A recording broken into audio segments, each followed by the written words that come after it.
Waalaikumsalam warahmatullahi wabarakatuh. Alhamdulillah nih Pak, hari ini saya bisa berkunjung ya, dan Bapak juga bisa nyempetin nih. Jadi kemarin kan saya WA gitu Pak, Pak saya bisa waktunya gitu ya. Jadi gini Pak, Bapak kan kepala sekolah nih di SD Studi Aligrasi ya. Jadi saya kemarin sudah ingin Bapak bahwa ini wawancara dengan alhamdulillah Bapak mengizinkan, dan hari ini memang jadwal yang Bapak berikan kepada saya.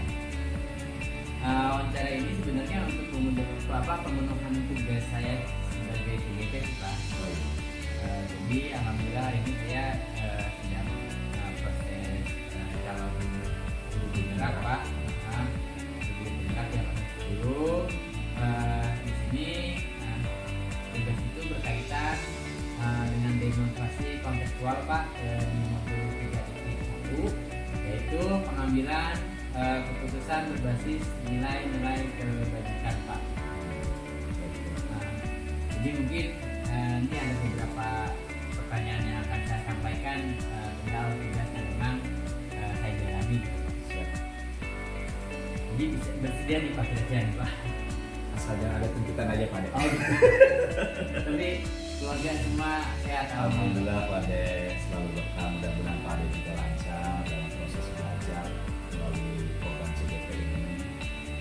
Mudah-mudahan menjadi guru yang lebih berkualitas Pak De. Amin. Bisa dimulai kali Pak ya? Enggak. Jadi gini Pak, apakah pernah nih Bapak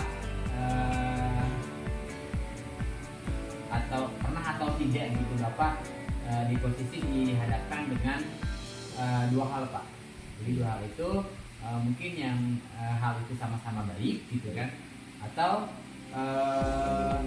ada yang tidak baik, atau hal itu bertentangan pada saat itu gitu Pak. Jadi apa yang biasa dilakukan agar bisa mengambil keputusan dengan tepat. Kalau yang namanya kita selaku pimpinan Pak De sudah pasti ada banyak hal dalam mencapai suatu keputusan. Kalau yang tadi Pak De tanyakan perihal permasalahan, masalah itu pasti banyak macamnya Pak De ya. Kita ngambil keputusan itu pasti ada yang baik-baik, ada juga baik dan salah. Tentu di situ kita akan mengadakan yang namanya diskusi. Kita tidak serta-merta mengambil keputusan secara mandiri, walaupun memang posisi sebagai pimpinan. Karena memang terkadang manusia itu tempat human error Pak. Makanya terkadang kita harus lebih legowo mendengar pendapat dari berbagai pihak sehingga kita bisa mengambil keputusan yang baik di atas baik, artinya lebih tepat tanpa harus mengecewakan yang seperti itu. Terus di lapangan nih Pak, di lapangan nyatanya itu bagaimana Bapak bisa membedakan antara mana nih yang termasuk dilema etik gitu, atau dilema etika, mana ini yang digolongkan sebagai rujukan moral gitu kan. Dalam hal ini ya adakah kaitannya dengan orang banyak atau tidak gitu? Oh iya, kalau itu tentu kita harus jeli Pak De, karena memang dilema etika itu dengan rujukan moral. Sebenarnya kalau kita tahu posisinya, kalau dilema moral itu sebenarnya baik ketemu baik, artinya benar dengan benar Pak De. Itu dilema moral, moral Pak De. Kalau misalkan rujukan itu biasanya antara benar dan salah. Untuk mengetahuinya itu sebenarnya ada dua. Yang pertama yaitu dengan teori, kita membantah dengan teori. Yang keduanya kita pilihan alternatif. Jadi ada dua, artinya pilihan alternatif itu kita memberikan sebuah pilihan untuk yang namanya dilema etika itu dengan dua pilihan tadi, yaitu dengan salah satunya tadi kita harus bisa menunjukkan pilihan yang paling menguntungkan. Artinya pilihan menguntungkan itu kita harus beritahu agar bisa membatalkan paragraf tersebut. Tentunya dengan teori. Dan di lain sisi kita harus memberitahu juga hal kejahatan yang paling sedikit. Akhirnya ada dua pilihan Pak De. Jadi manfaatnya kita harus beritahu lebih besar ketimbang mudaratnya. Seperti itu. Gitu ya Pak. Berarti memang kita harus tahu dulu ya. Tahu dulu permasalahannya. Masalahnya apa, nanti solusi kedepannya bagaimana gitu. Betul. Seperti itu. Terus selama Bapak mimpin ke SD Sekolah Dasar Surya Asri apa ya? Mungkin Bapak kan jadi seorang pimpinan kepala sekolah ini kan tidak lama ya. Betul. Lebih dari 1-2 tahun lah gitu ya Pak ya. Apakah pernah terjadi masalah atau kasus yang terjadi di sekolah itu atau apa gimana gitu? Oh tentu yang namanya kita berhubungan dengan orang banyak, apalagi kita kategori pelayan publik Pak De, itu sudah pasti ada saja, baik secara internal maupun secara eksternal. Tinggal kita selaku pimpinan harus mempunyai jiwa betul-betul pemimpin Pak De. Tidak bisa kita mentang-mentang pemimpin ada hal yang kurang baik kita menyalahkan bawahan, itu kurang baik menurut hemat saya Pak. Seperti itu. Artinya yang namanya permasalahan pasti ada, baik di dalam internal maupun di luar. Gitu ya. Pasti. Terus kan kadang kalau kita mau ambil keputusan nih Pak ya, berarti kan ada beberapa prinsip yang memang Bapak pegang gitu kan dalam pengambil keputusan itu ya. Yang saya tahu nih ya ada beberapa 3 prinsip dalam pengambil keputusan yang memang harus diikuti ya Pak ya. Nah ini nanti Bapak termasuk mana nih saya Oh iya, tahu iya, nih. iya. Maksudnya seringnya ngambil keputusan itu di prinsip yang mana Oh, gitu iya, kan. iya, iya, Nah, iya. di sini Pak ada prinsip yang berpikir bahwa berbasis rasa peduli atau care based thinking ya Pak. Oke. Terus yang kedua ada prinsip lagi berpikir berbasis peraturan gitu Pak, Oke. atau rule based thinking gitu. Siap. Dan yang ketiga adalah prinsip yang berpikir berbasis hasil akhir gitu Pak, atau end based thinking. Nah dari kejadian yang terjadi di sekolah atau problem yang di sekolah gitu kan, yang lebih sering digunakan sih oleh Bapak gitu dalam pengambilan keputusan ini, apakah yang care based thinking atau rule based thinking atau end based thinking? Hemat saya dari ketiga poin itu mungkin beda-beda pimpinan Pak Ade ya. Kalau saya pribadi itu lebih setuju yang poin 1, artinya berbasis rasa. Kenapa berbasis rasa? Karena kita jiwa manusia Pak. Tidak bisa kita walaupun memang ada peraturan, tapi tetap rasa yang main. Gitu. Artinya dengan rasa itu ada satu kutipan hal yang sangat penting. Karena kalau misalkan kita terlalu saklek, ya ibarat kayu Pak. Kalau misalkan kayu itu kita paksakan untuk lurus dengan kehendak kita, kemungkinan besar akan patah. Tapi kalau kita dengan rasa untuk meluruskan kayu itu pasti akan mengencang. Seperti itu Pak. Oh, berarti Bapak lebih cenderungnya Ke poin 1. ke poin 1 ya. Jadi prinsip yang lebih banyak dilakukan itu adalah berpikir berbasis rasa peduli lah gitu ya, atau lebih care gitu, care based thinking. Oh gitu ya Pak. Terus maaf ini Pak ya, kadang kan kita tetap sama ya Pak, manusia gitu kan, pernah ada salahnya gitu kan. Nggak selamanya kita benar gitu kan. Di dalam hal ini pernah tidak Bapak ngambil suatu keputusan tapi keputusan itu salah gitu? Terus kedepannya gimana tuh untuk memperbaiki keputusan yang salah itu gitu Pak? Iya. Biasanya kalau kebenaran itu bukan punya kita Pak De ya. Oh gitu ya. Iya, kalau kita memang dapatnya salah Pak De. Artinya yang namanya kita manusia sudah pasti ada satu titik di mana kita salah mengambil keputusan. Memang untuk memperbaikinya itu ya butuh mental kesatria Pak De. Artinya dengan gamblang kita harus mengakui bahwasanya keputusan yang kita ambil itu adalah salah atau kurang tepat.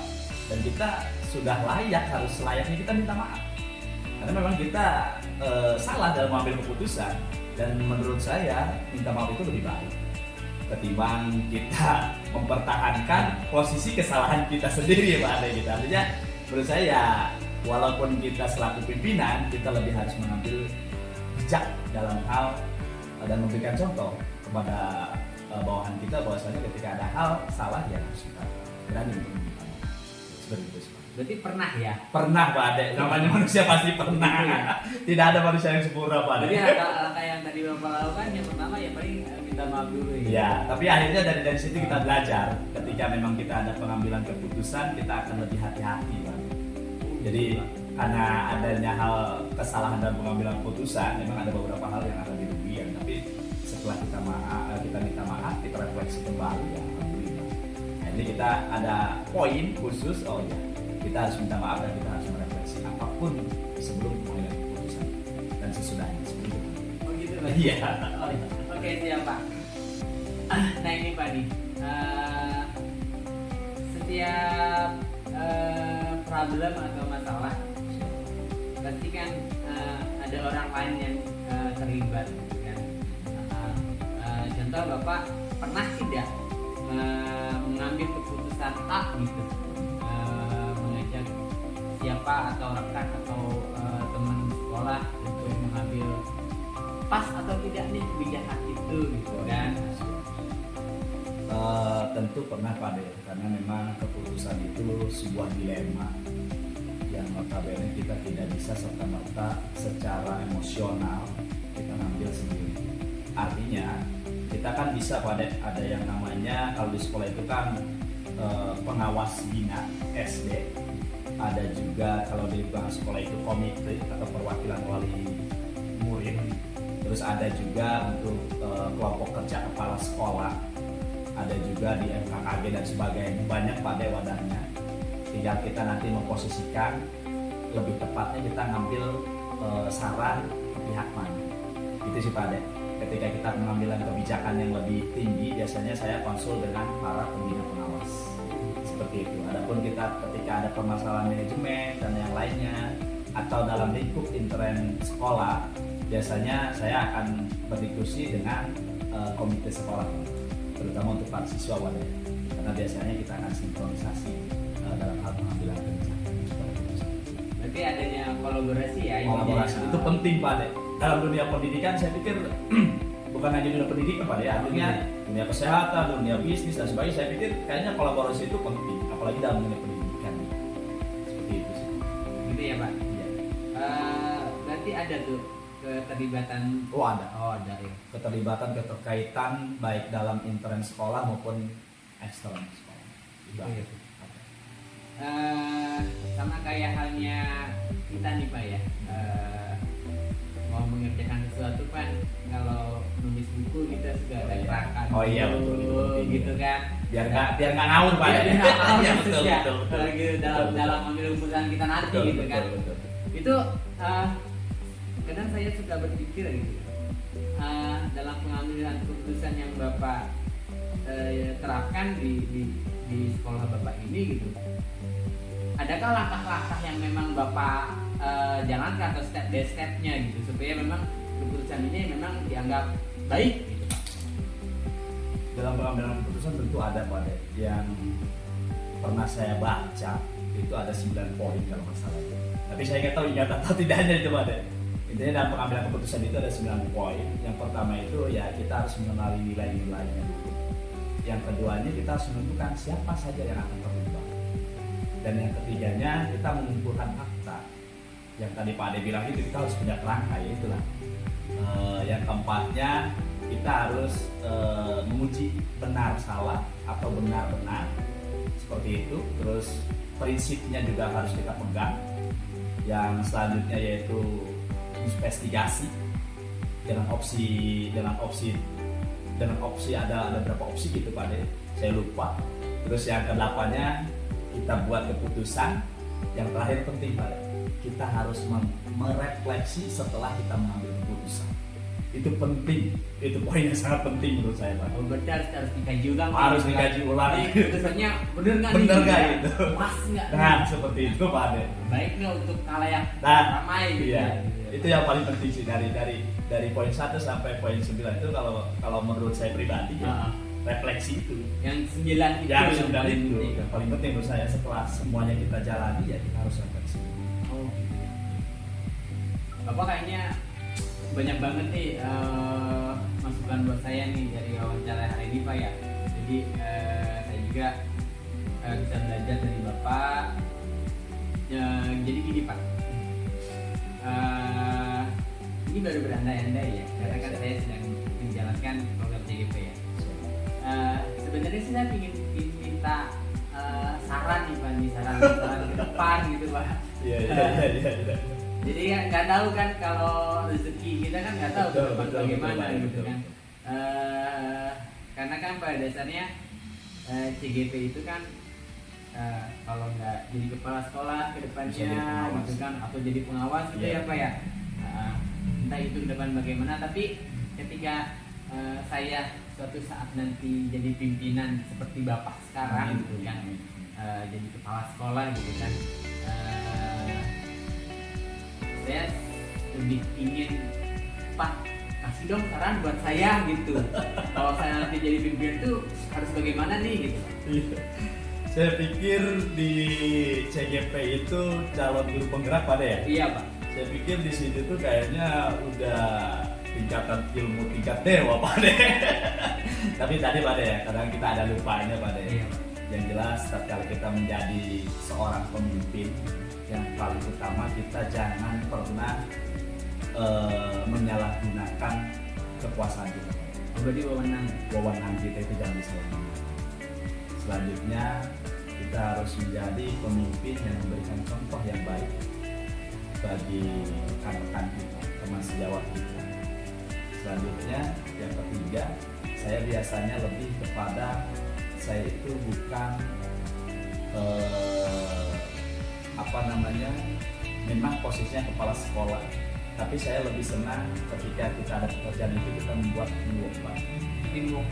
Iya, jadi kalau kita udah dikesampingkan jabatan kita terhadap bawahan, itu rasa solid dan kekeluargaannya lebih enak. Itu yang saya lakukan. Artinya bukannya tidak ada batasan, tapi lebih kepada tidak ada jarak antara pimpinan dan bawahan. Akhirnya apa yang kita harapkan, capaian target itu tercapai. Karena tadi Pak Ade, kita hilangkan rasa kita yang dihormati, rasa kita seorang pemimpin. Biasanya kalau kita sudah mengemban jabatan, biasanya kita itu lebih kepada jumawa Pak Ade ya, lebih ingin dihormat, lebih ingin diperhatikan. Padahal kalau kita tahu posisinya, kita adalah pelayan sebenarnya.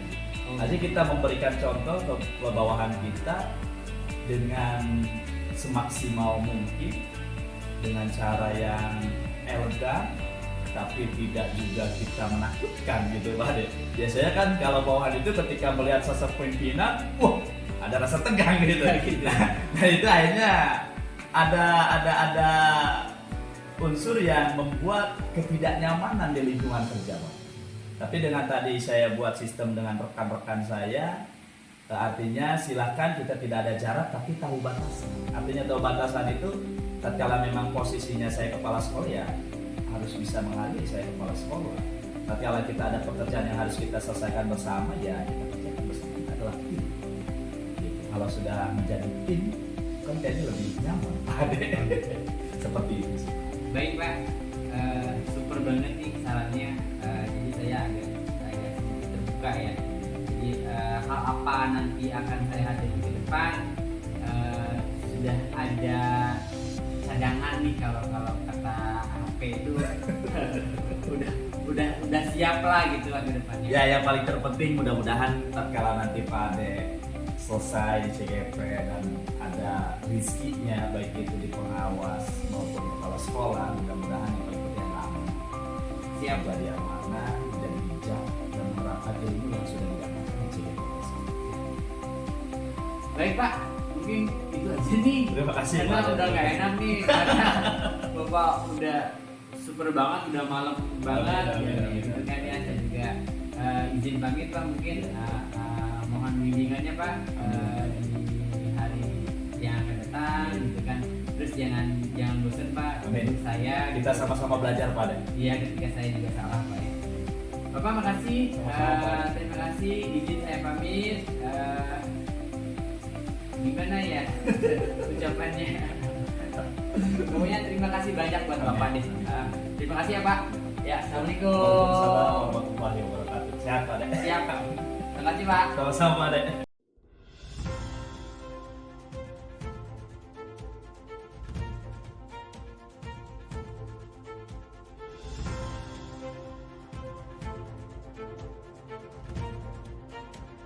Assalamualaikum Bu.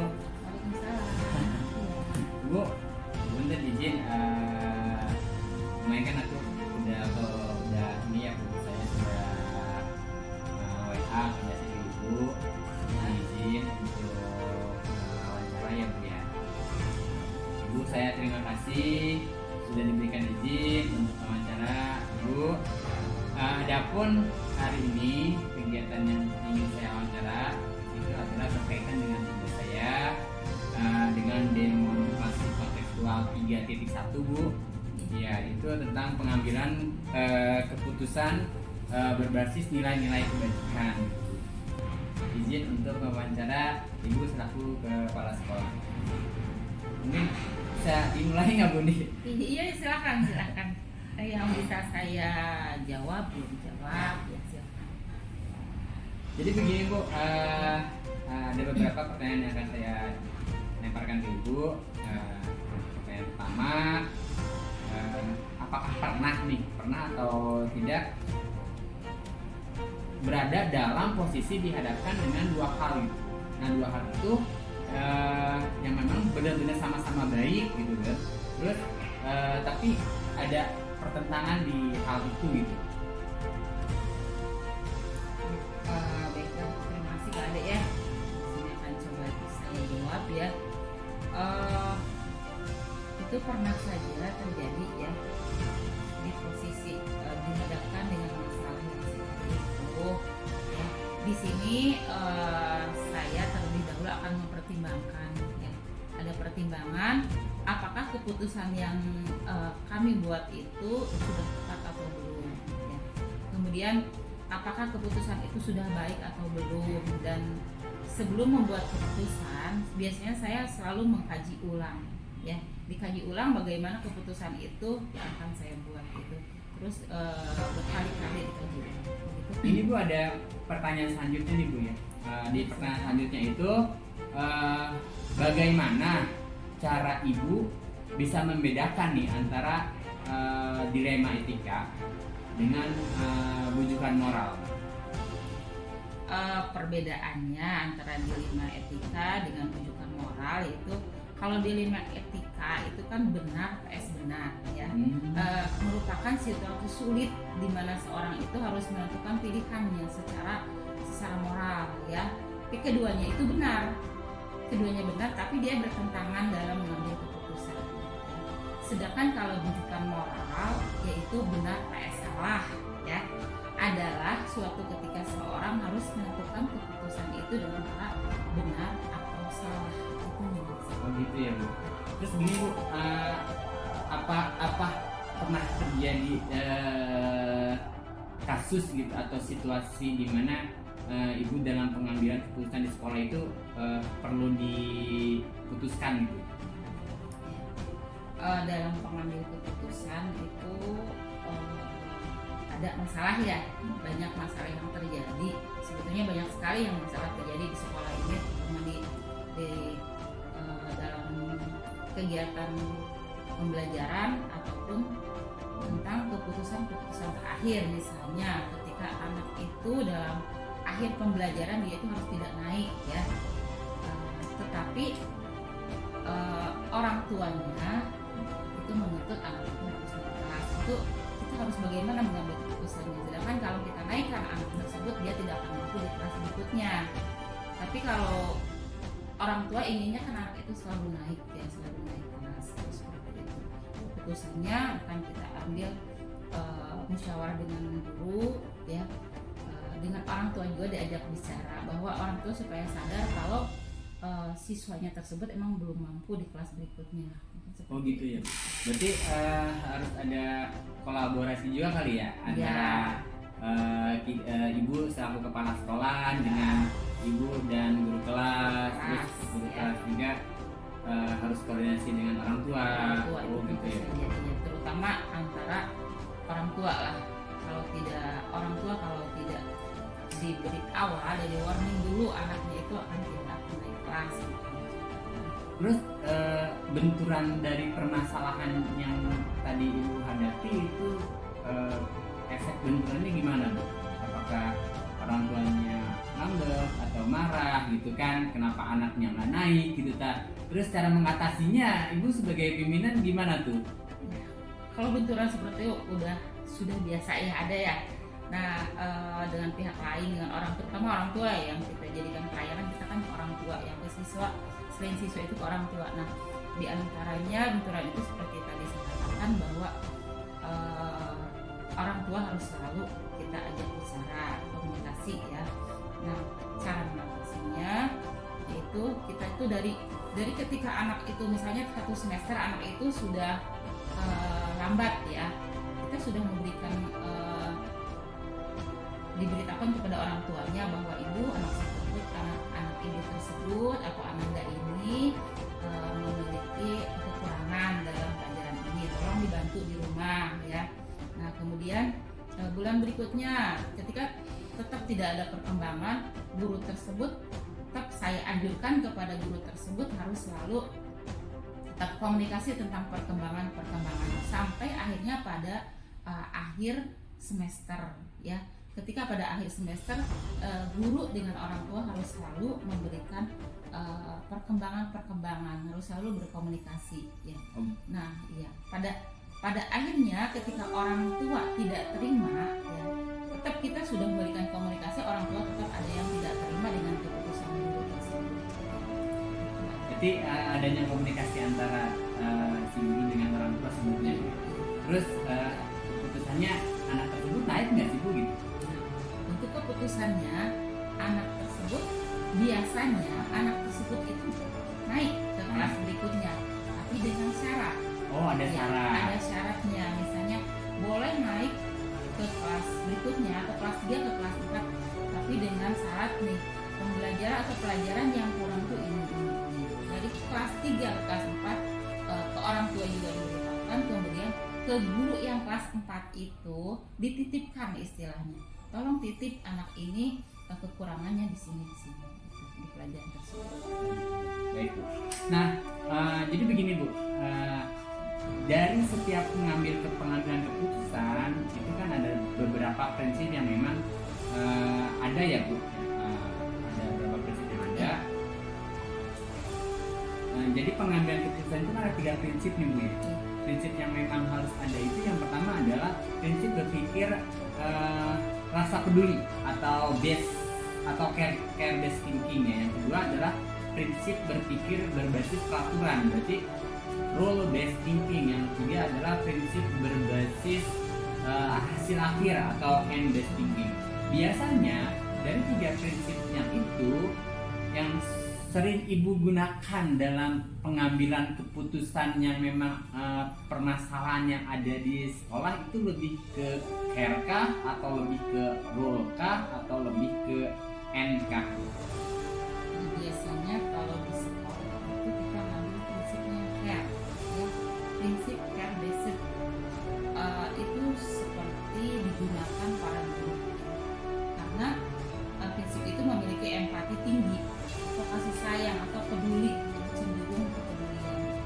Karena kalau kita pakai aturan yang sebenarnya itu tidak akan bisa seperti tadi kita menaikkan anak yang kurang gitu. Empati kita sayang yang buruk kepada siswa seperti itu. Jadi lebih cenderung ke rasa peduli ya Bu, peduli terhadap anak. Berarti lebih memutuskan ke anak ya Bu. Oke siap. Ada lagi nih Bu nih. Jadi gini Bu, kadang kan manusia itu nggak selalu benar gitu kan, nggak selalu selamanya benar, nggak selalu selamanya salah gitu kan. Itu pun dalam pengambilan keputusan pun ya saya yakin gitu. Tapi yang saya tanyakan di sini, apakah ibu pernah mengambil keputusan, tapi keputusan yang ibu ambil itu kurang tepat atau maaf ya ibu, atau salah gitu. Terus ketika memang pernah gitu, atau memang tidak pernah gitu, misalkan pernah lah gitu, kalau pernah cara memperbaiki keputusan itu gimana nih?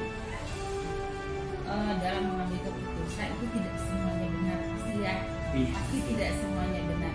Nah, ketika saya misalnya mengambil keputusan itu salah, apa yang sudah saya putuskan salah, tentunya emosi dong, emosi ya dari dalam kita, nyesal, rasa penyesalan, emosi kita pasti. Nah, tapi kita itu tidak mengedepankan emosi ya, tetap saja kita harus terima bahwa keputusan saya itu salah, tapi saya harus terima ya. Pertama harus terima dengan keputusan, dengan ketika kita memutuskan keputusan itu ternyata keputusan itu salah, yang pertama harus kita terima, kemudian kita harus bisa meminta maaf, rasa bersalah ya, bersalah kita meminta maaf, barangkali di dalam keputusan kita itu ada pihak-pihak yang dirugikan, kemudian minta maaf, kita jadikan pelajaran ya, apa yang kita putuskan kesalahan kita itu jadikan pelajaran, kemudian kita perbaiki lagi. Karena prinsip saya tidak ada keputusan yang benar-benar tidak baik atau buruk ya, ketika kita memutuskan itu udah keputusan kita, prinsipnya seperti itu. Oh, jadi mengakui kesalahan terlebih dahulu ya Bu, bahwa keputusan yang kita ambil itu ya memang salah gitu ya, terus meminta maaf dan coba memperbaiki lagi dari keputusan yang sudah diambil ya Bu. Baik Bu, ini saya udah agak sedikit mulai paham nih Bu. Jadi pertanyaan selanjutnya gini nih, Ibu kan ngambil keputusan nggak selalu langsung harus A, B, C, D gitu kan. Pasti kan ada beberapa yang terlibat dalam pengambilan keputusan yang memang Ibu putuskan gitu Bu. Dalam pengambilan keputusan ini mungkin ada yang internal, ada yang eksternal gitu Bu ya. Mungkin apakah ada keterlibatan dalam pengambilan keputusan yang memang Ibu buat Bu? Dalam pengambilan keputusan tentunya ada beberapa pihak yang harus terlibat dalam sini. Tentunya jika dalam kedinasan dan di lingkungan sekolah ya, ada kedinasan, ada juga lingkungan sekolah. Kalau di lingkungan sekolah itu kita mengambil keputusan itu selalu bermusyawarah dengan komite sekolah, terutama kepada guru-guru ya, dengan guru-guru, kemudian dengan komite sekolah, dan satu lagi yang paling penting adalah dengan orang tua siswa ya. Jadi bukan hanya guru dengan komite saja, bukan hanya guru-guru saja, tetapi guru, komite sekolah dan orang tua siswa. Kemudian di lingkungan kedinasan kita selalu bermusyawarah dengan ketua K3S ya, kemudian dengan pengawas pembinaan di sekolah. Kalau dengan orang tua siswa kan banyak nih Bu, murid Ibu nih ya. Itu apa semua orang tua diajak mengambil keputusan yang memang kegiatan apa gitu, apa memang hanya beberapa saja gitu? Nah, kalau dalam orang tua itu di orang tua itu ada tidak semuanya ya, tapi ada saatnya kita musyawarah dengan orang tua, misalnya dalam akhir semester atau akhir tahun ya, itu dengan semua orang tua. Tapi kalau ketika kita mengambil keputusan dalam waktu yang tidak ditentukan, misalnya dengan mendadak atau gimana ya, itu kita hanya memanggil cukup wakil dari komite sekolah. Kan di sini dalam sekolah kita kan ada komite sekolah dengan para pengurusnya. Kemudian ada juga yang paling penting yang selalu aktif, yaitu komite kelas. Jadi orang tua dari perwakilan kelas saja. Oh gitu. Ya. Jadi di sekolah sudah ada komite kelas ya? Betul, ada komite kelas perwakilan dari pihak kelas. Oh jadi gampang ya Bu kalau kondisinya orang tua. Berarti sudah di WA-nya pun di WA paling ya? Ada grup WA juga. Oh gitu. Kalau sekali-kali kita hanya memanggil perwakilan saja musyawarah. Oke baik Bu. Nah itu kan dalam pengambilan keputusan Ibu ya. Mungkin ada beberapa pengambilan keputusan yang memang banyak ya kalau di sekolah ya Bu, tidak hanya 1-2 keputusan yang Ibu ambil gitu Bu. Nah seperti halnya kita belajar nih Bu ya, kayak belajar bahasa Indonesia gitu kan. Di bahasa Indonesia itu adanya kerangka gitu, kerangka untuk menyusun kegiatan gitu kan. Nah, sama halnya seperti pengambilan keputusan Ibu. Dalam pengambilan keputusan kan pasti Ibu akan membuat langkah-langkah. Jadi sebelum Ibu ngambil keputusan ada langkah-langkah yang memang harus dijalankan atau diterapkan, atau stepnya apa dulu nih dalam pengambilan keputusan gitu Bu ya. Izin Ibu, apakah Ibu selama menjadi kepala sekolah di SDN Tenjo 2 gitu Bu, pernah menerapkan atau membuat langkah-langkah dulu tuh sebelum pengambilan keputusan? Tentunya sebelum mengambil keputusan itu selalu ada ya, pasti ada langkah-langkah. Di antaranya yang saya terapkan di sini, mengenal bahwa nilai-nilai yang selalu bertentangan dalam situasi. Misalnya dalam menentukan keputusan, kadang-kadang ada sesuatu yang harus kita dalam situasi ini. Kemudian yang kedua yaitu menentukan siapa yang terlibat dalam situasi tersebut. Ya, sebelum mengambil keputusan, biasanya pertimbangan karakter semua orang yang akan terlibat kan beda-beda ya. Kemudian itu mengumpulkan fakta yang relevan dengan situasi tersebut ya. Jadi dari berbagai pihak, jadi bukan hanya satu pihak saja, berbagai pihak bertanya ya, faktanya bagaimana ya. Kemudian yang keempat itu pengujian, itu benar atau salah ya, fakta tersebut terkait dengan situasi itu harus menjadi pertimbangan. Kemudian pengajuan yang dilakukan bisa berupa uji legal ya, uji regulasi atau standar profesional. Kemudian ada uji institusi dan uji berikutnya yaitu pengujian paradigma benar dan benar. Yang tadi dikatakannya adalah kondisi itu benar dan benar. Benar dan benar. Kadang dalam situasi kondisi tertentu kan terdapat pilihan keputusan ya, yang sama-sama menurut kita anggap benar ya. Nah, untuk memilih tersebut dilakukan pengujian ya, sehingga bisa menitik beratkan kepada sama-sama benar atau benar mana yang paling benar. Kemudian melakukan prinsip resolusi ya, yaitu menerapkan 3 prinsip ya, seperti yang sudah dikatakan tadi ya. Kemudian kalau menggunakan ketiganya bisa diambil, kita ambil satu saja yang paling benar, yang paling tepat. Jadi nggak harus tiga-tiganya iya, ambil satu saja yang paling benar. Nah, kemudian investigasi opsi plan itu yaitu solusi lain yang tak terduga sebelum membuat keputusan. Refleksikan diri sendiri terhadap keputusan yang diambil. Berikutnya yaitu buat keputusan setelah semua fakta adalah baru kita membuat keputusan. Setelah langkah-langkah di atas sudah selesai, baru kita buat keputusan yang bulat yang tepat untuk kita. Kemudian yang setelah ada keputusan bukan selesai di situ saja, tapi lihat keputusan itu sudah benar atau belum, lalu refleksikan, buat refleksi. Setelah ada suatu keputusan, kita tidak semena-mena selesai begitu saja. Saya yaitu tinjau lagi dan lihat lagi keputusan yang kita ambil.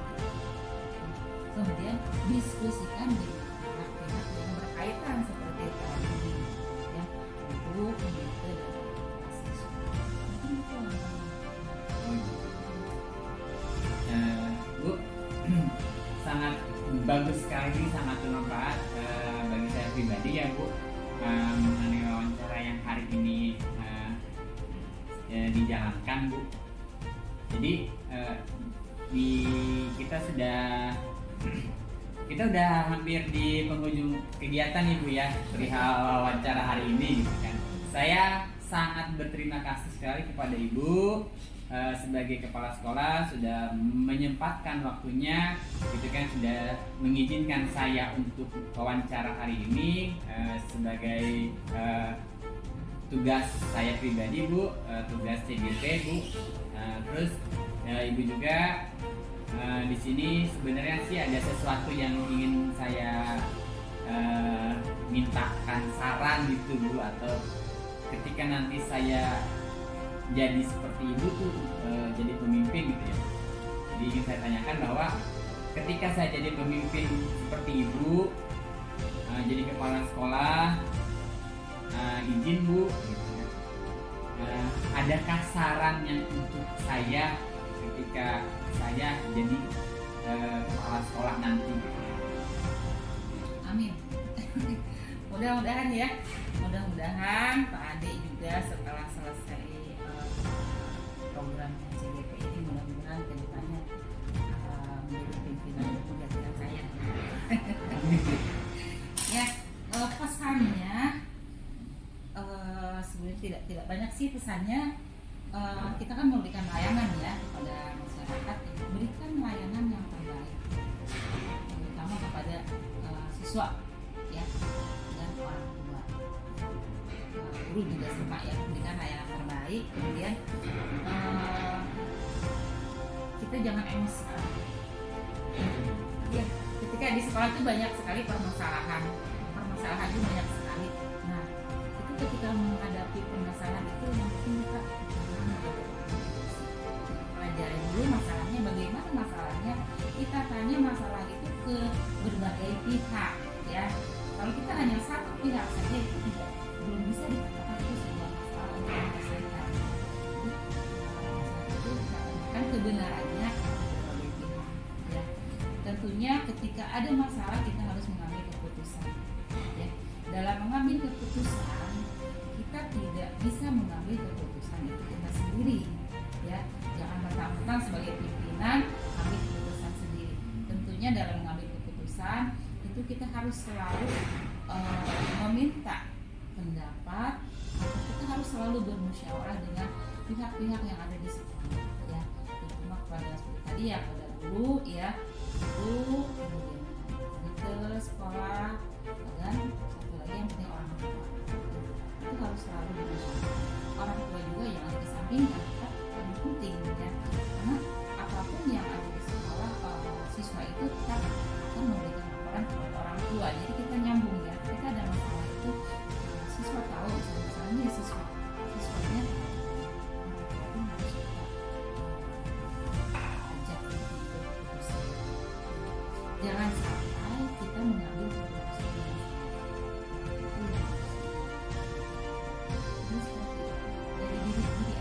dari diri ya, Bu. Ya.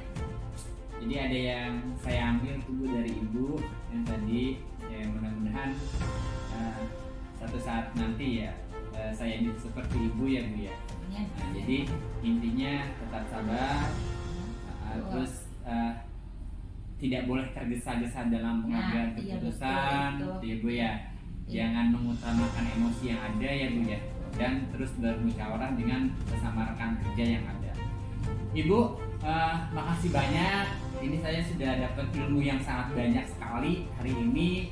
Terus wawancara ini ya saya rasa ya sampai di sini, Bu. Nanti mohon bimbingannya kepada Ibu ke depannya. Jangan bosan-bosan ketika memang saya ada sedikit kesalahan di diri saya, Bu. Untuk sedikit sentil saya gitu, Bu ya. Pernyataan saya pribadi. Ibu, itu saja. Terima kasih banyak hari ini. Atur nuhun, Bu. Izin pamit nih, Bu nih. Terima kasih ya, Bu. Ibu. Assalamualaikum.